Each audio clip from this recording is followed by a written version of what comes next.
Now, food insecurity is a pressing issue in Nigeria, with an estimated 25 million people at high risk of food insecurity in 2023. That's according to United Nations-supported food and nutrition analysis carried out twice a year. Perhaps this underscores why the federal government declared a national emergency on food security due to record inflation that made basic food unaffordable for many. But how is Nigeria getting closer to addressing these issues around food insecurity? Let's get talking now. I'm being joined from our Abuja studios, Mr. Ibrahim Megeri Amadu. He is a founder and CEO of Rice Africa. Thank you so much. It's good to have you on the program. Good afternoon. If you can hear me, let's start our discussion. But my first question would be, what is the significance of the declaration of a national emergency on food security by President Bola Ahmed Tinubu?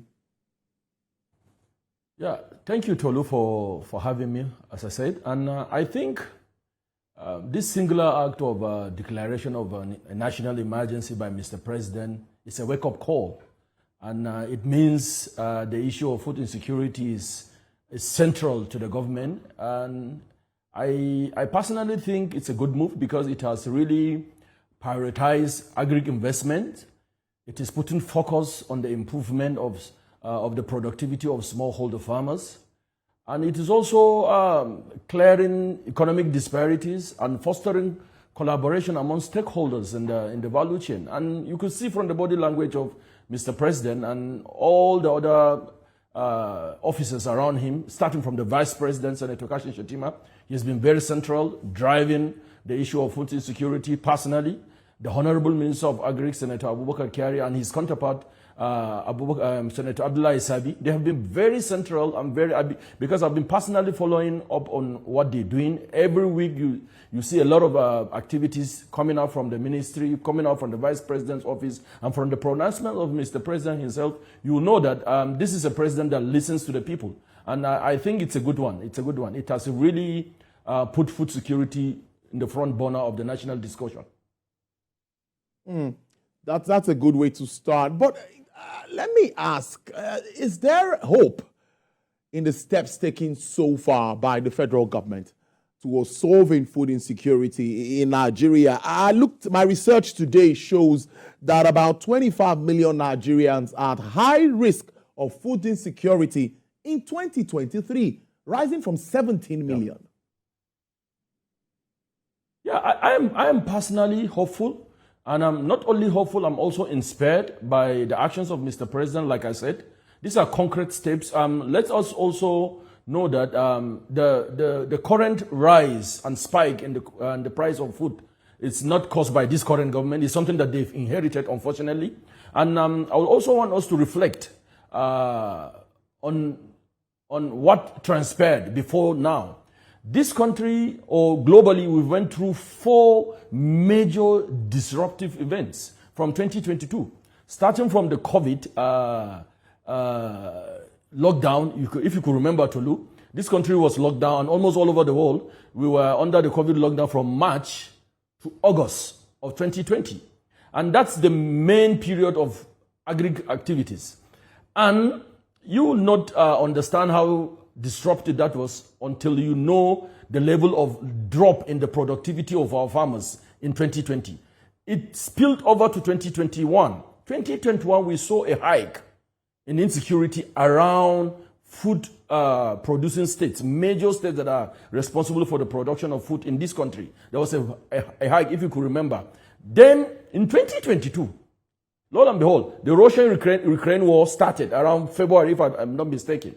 That also disrupted the global supply chain of fertilizer. Most people don't understand that the fertilizer that most of our smallholder farmers use as nutrients to regenerate their soil, the raw materials come from countries like Russia, Ukraine. Ukraine majorly. Ukraine was under serious issues with Russia. Russia had serious international embargoes in terms of trade and stuff. So to make matters worse, this country also went through a massive environmental issue. You remember the flood of 2022? It started from around May to October. That flood destroyed over 8.4 million metric tons of 14 variety of crops. over 860-something thousand hectares of farmlands and agricultural infrastructures were destroyed in 2022. So I believe, in my own personal opinion, I believe what we are facing today is a culmination of these disruptions from 2020, like I said, to 2021 and to 2022. But I feel inspired because this president has taken the bull by the horn and declared an emergency.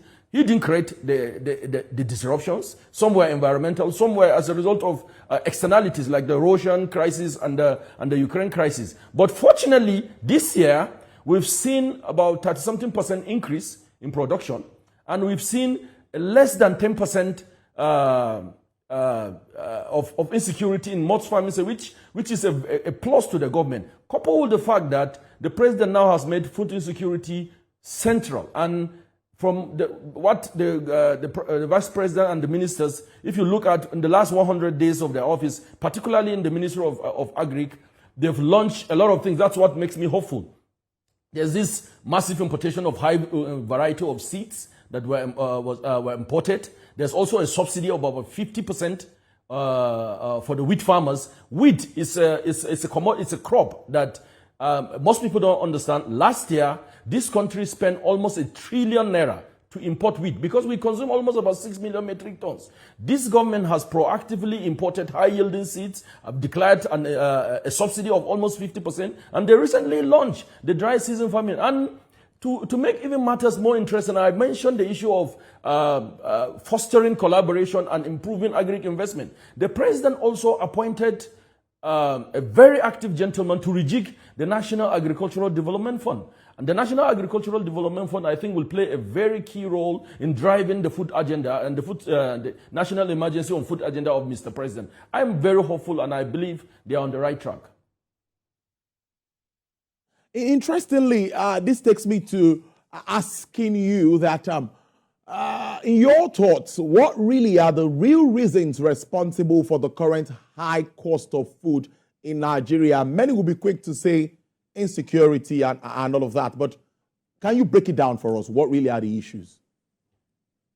So, apart from the issues that I mentioned, and I've been saying this for a long time, and if we want to really deep dive into the issues of food insecurity, we need to look at it from a lot of perspectives.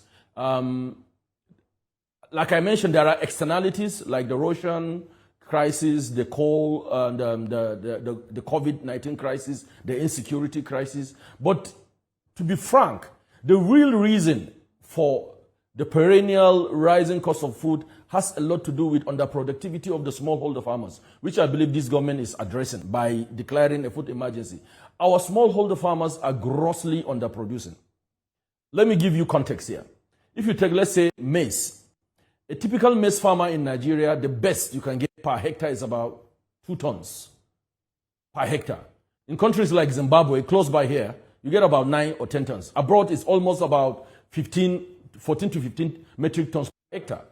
That is a very serious issue that we need to look at. What are those reasons? What are those fundamental reasons? We call them the 7 fundamentals. There are 7 fundamental touch points that smallholder farmers go through. And if we really want to solve permanently food insecurity in Nigeria and most of sub-Saharan Africa, we need to critically look at these 7 fundamentals. We need to provide access to mechanized land preparation. There's a big difference between a person that prepares his land mechanically and a person that prepares his land manually. In fact, experts are of the view that when you prepare your land manually, the person that prepares his land mechanically makes 50% more yield, gets 50% more yield. Number 2, we need to look into the issues of high-yielding quality seeds. Most of our farmers, almost 80%, over 80% of our farmers, to be frank, plant grains, not seed. There's a difference between planting a certified seed and grains. I mean, you need to research into the technology of seed production. It starts from the breeder. The breeder gives back to the foundation seeds. The foundation seed gives back to the certified seeds. The certified seed is what the farmer is supposed to plant. What the certified seed gives back to is the grain. But unfortunately, in Nigeria and most sub-Saharan African countries, the smallholder farmers plant grains. So the yield starts dropping. It's like When you plant first generation grain, the next season you plant second generation, the next season you plant third generation, fourth generation. Right now, farmers are planting 20th to 30th generation of seeds. Number 3, chemicals. We need to improve access to our smallholder farmers to get quality chemicals that will help them kill off weeds and to boost because weeds compete for nutrients with the crops. Number 4, fertilizers. Our farmers need to get access to affordable, on-time delivery of fertilizers. And this is one of the things that I'm so hopeful about that this current government is addressing, because I saw the Vice President talking about this a few days ago. On-time delivery of unadulterated fertilizer. And not just for any fertilizer, crop-specific fertilizer and soil-specific fertilizer. The Nigerian Institute of Soil Science did a research that I call on agri enthusiasts to go and read. It's massive. It gives you perspective on, because fertilizers, you don't just use fertilizers anywhere. That fertilizer that you use in Sokoto will not be the same fertilizer that you use in Enugu or in Calabar because of the various nutrients in the soil. Like in the Northeast, we have a lot of potash in our soil. So when you're taking fertilizers to the Northeast, you don't give the fertilizer that comes with the potassium component in the blending. So this is number 4. This is a very critical issue. And number 5, farm extension. Most of these farmers do not have anybody to tell them what to do or how to do. They are using age-old techniques. They don't use best agronomic practices. And of course, number 6, harvesting, mechanized harvesting. Context here, 1 hectare of a rice farm, when harvested mechanically, you save almost 2.8 metric tons per 1 hectare. So you could see the loss. And lastly, farmers. Our farmers are subsistence farmers. And you should know that 80% of the food that we eat in Africa is from smallholder farmers. These farmers do not have access to a structured market. They don't have a guaranteed offtake. They just go in without data. They just do whatever they want to, for subsistence level. So we believe if we are really interested in addressing these issues of massive food insecurity on a permanent level, we need to invest. And lastly, we also need to look at the issue of, especially in Nigeria, the issue of irrigation. We need to move beyond farming just for rain-fed season. There are countries that are doing 4 cycles in a year. And this has a lot to do with investment in we need to refurbish, recover, and re-establish our irrigable areas. Nigeria has a capacity of over 3.4 million hectares of irrigable lands. Currently, as I'm speaking to you, we only have 70,000 hectares. Potential 3.4, active is 70,000 hectares of irrigable land. So this government needs to invest more into all this. And I think with the drive, with the vision that I see the Mr. President pushing, and what the Vice President and the Ministers of Agri are doing, coupled with the fact that we have a competent person at the National Agri Development Fund, all these issues that I highlighted, these are things that we are calling on them, and I'm sure they are already looking into those. And I hope I've answered your question. I think that answers my question, because I was thinking of more measures like you could be advising the government apart from the already ones taken to solve food insecurity. And I think that has also been touched in your response. But let's almost finally, what role is technology playing at the moment in mainstream agriculture in Africa? Yeah, and that is a question that is very personal to me, because that is what we are doing all over the continent. Our organization started in Nigeria a couple of years ago, and we are now actively involved in East Africa, in Tanzania. And it's basically because of the confluence of technology and agri, which is called agri-tech. I believe technology is an enabler. Technology makes agri very attractive.